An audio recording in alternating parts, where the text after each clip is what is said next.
تو در نمیزنی.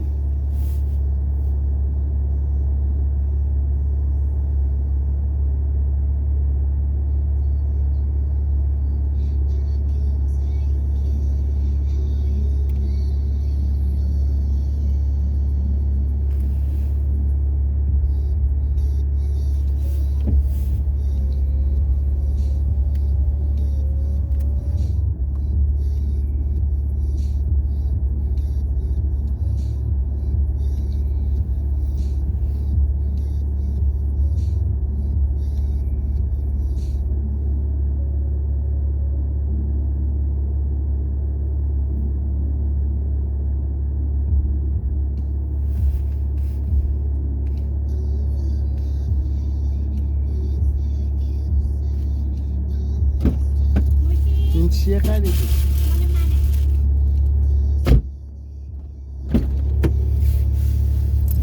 خواب بودن؟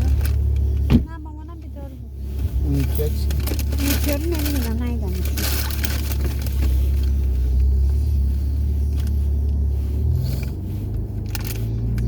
میزنم که گفت فردا بیام.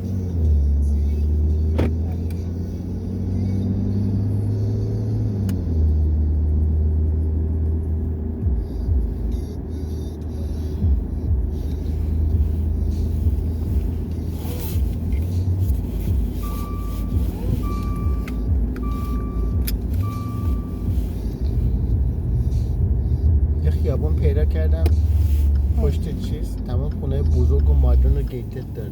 من تایچینه رو آوردم براتون پایین پلاس پیاخ شده مامان جون نمیتونه.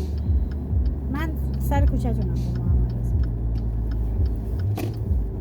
It's okay باشه. خداحافظ بابا. پشت کار دیلرشیپ ها. کدوم کار دیلرشیپ؟ همون یانگ استیلز. چی شده؟ خیابون دیدم تمام خونای اونطوریست. این بره خیابونه یا اون بره خیابونه؟ اون بره. اون که خیلی تخمه بود کار کرد. یادت رفتیم یه خونه اینو خوش ولی بود بعد یه نمی- خونه افتضاح بود. چیزی بود رفتم چک کردم. شب طرف تورنهیله؟ آره. نمیرسم خونه اینطور اصلا اونجا هم میشه موف کرد. چون که گرونه محمد رضا گرونه اونجا. نیویورک و تورنهیل و اینا خیلی گرونه. همین قیمتی که اینجاست. اگه آدم نره بالا همینه هیچ فرق نمیکنه.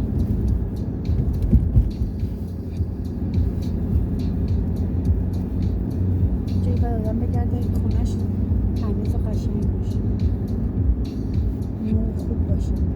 در 15 سال آدم باید بشینه دیگه، نمیشه که هر خونه باشه.